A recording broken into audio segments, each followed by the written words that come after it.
প্রযুক্তির এই সময় আমাদের সবার হাতে স্মার্টফোন কিংবা কেউ ল্যাপটপ, কেউ কম্পিউটার, বিভিন্ন ধরনের ডিভাইস ইউজ করে থাকি। কোন একটা ডিভাইস দীর্ঘদিন যাবত ইউজ করার পরে দেখা যায় সেটা দুর্বল হয়ে যায় বা বিভিন্ন ধরনের প্রবলেম এসে যুক্ত হয়ে যায়। তখন আমরা কি করি? আমরা সেটিংসে গিয়ে রিসেট বাটনটা খুঁজে বের করি, ক্লিক করি, নতুন করে আবার শুরু করি। এতে আমরা হালকাভাবে আবার সুন্দরভাবে ডিভাইসটাকে ইউজ করতে পারি। কিন্তু কখনো কি আমরা ভাবি যে আমাদের জীবনটা চলতে চলতে চলতে এক পর্যায়ে গিয়ে দুর্বল হয়ে যায়, বিভিন্ন ধরনের প্রবলেম এসে যুক্ত হয়ে যায়, গুনায় জর্জরিত হয়ে যায়, আর এই জীবনটাকে রিসেট করে নতুন করে আবার শুরু করা দরকার? এটা কি কখনো ভাবি? হয়তো ভাবার সময় হয় না, বাট আমাদের জীবনকে রিসেট করা দরকার। আর এই রিসেট বাটনের নাম হলো তাওবা। তাওবার মাধ্যমে আমরা আমাদের জীবনকে আবার পুনরায় নতুন করে শুরু করতে পারি।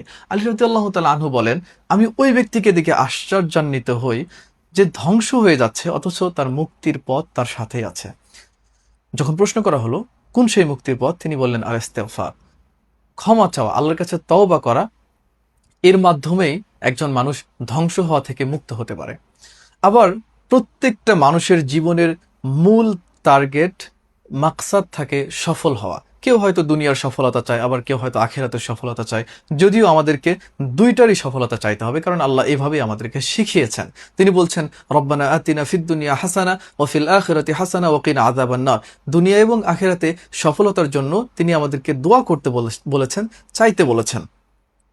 অতএব দুনিয়া ও আখিরাতের সফলতার জন্য আপনাকে যেই পথে যেতে হবে সেই পথটার নাম হলো তাওবা।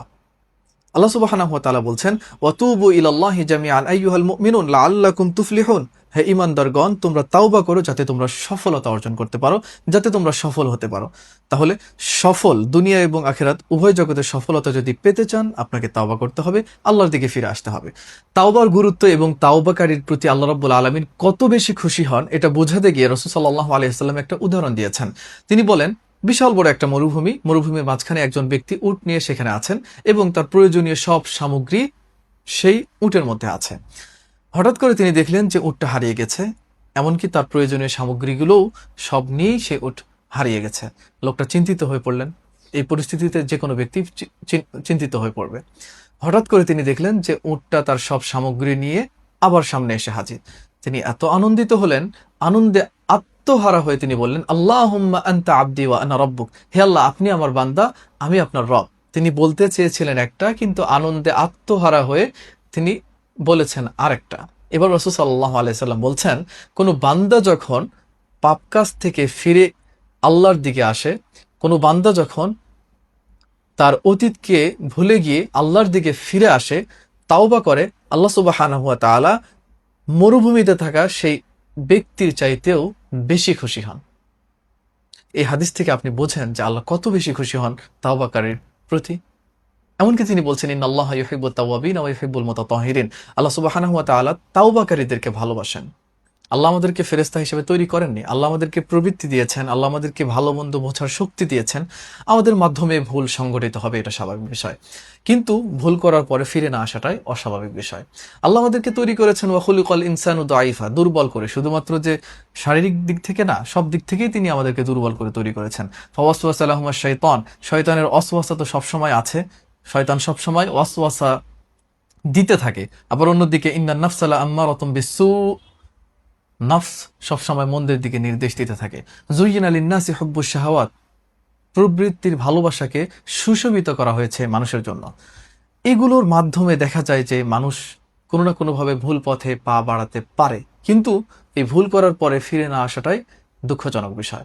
আল্লাহ রাসূল সাল্লাল্লাহু আলাইহি ওয়াসাল্লাম বলছেন, তোমরা যদি পাপ না করতে, আল্লাহ সুবহানাহু ওয়া তাআলা তোমাদেরকে ধ্বংস করে দিতেন, আরেকটা জাতি তৈরি করতেন যারা পাপ করত, আল্লাহর কাছে ক্ষমা চাইতো এবং আল্লাহ রাব্বুল আলামিন তাদেরকে ক্ষমা করে দিতেন। তবে এই হাদিসের অর্থ এই না যে তোমরা বেশি বেশি করে পাপ করো।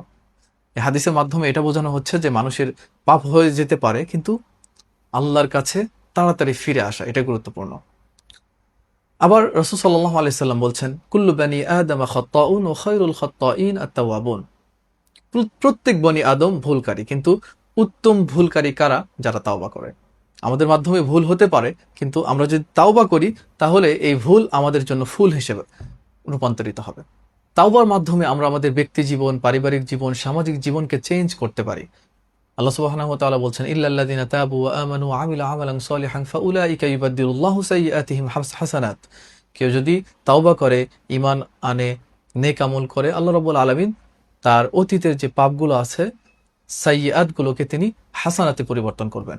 অর্থাৎ অতীতের যে পাপগুলো আছে তিনি এগুলোকে সওয়াব, নেকিতে পরিবর্তন করে দিবেন।